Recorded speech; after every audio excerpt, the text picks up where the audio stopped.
Here with Larry Jones, who once again pulled his magic yesterday in the Kentucky Oaks. So Larry, some of us believed in you, and obviously you believed and believe you can. Well, and as Brewery says, you got to believe you can do it before you can do it, and we all felt that way about her. You know, whenever she was coming into the race, she gave us every reason to believe she could and that she would.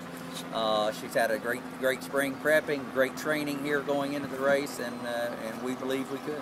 I guess that workout she had earlier in the week was just, I mean, it was so much faster than everybody else, including Derby favorite Bodemeister. That had to make you feel good. Well, you know, a lot of people, they kind of criticize, but she just showed us, and it was one of those deals. I was on Mark Velasquez at the time, galloping. She'd come by me, and it was like you'd had to do a double take. It's like, wow, did I just see what I thought I saw?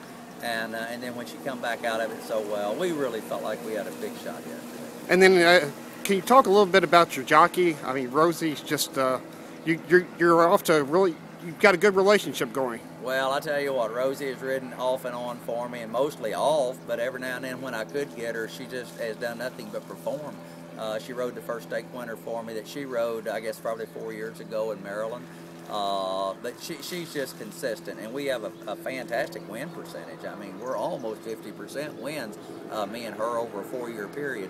No, she's fabulous. She gets along with horses so well, can read them so fast, plus she can read a race extremely fast. And as I said yesterday when she went out, I told her, I said a lot of scenarios could happen here, but she had my blessings to do whatever she felt she needed to do. Don't try to follow anything but her heart and her mind.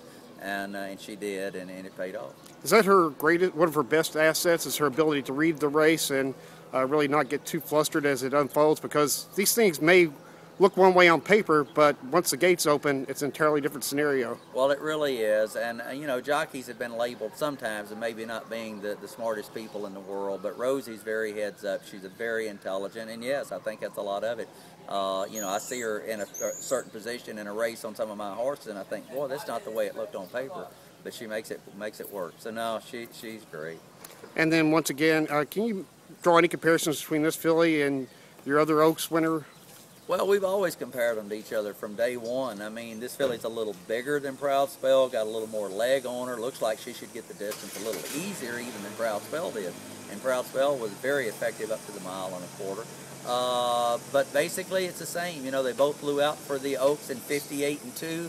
They both hooked a little bit of a wet track here at Churchill. They both pull off the Oaks wins.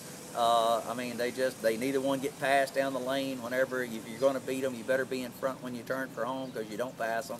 It's just, yeah, she's just an outstanding filly. Well, both daughters of Proud Citizen, both trained by Larry Jones for Brereton Jones. Well, like I said, we're very blessed that he's got a lot of Proud Citizens, and we would like to have a barn full of them. Absolutely. Thank you for your time. Thank you.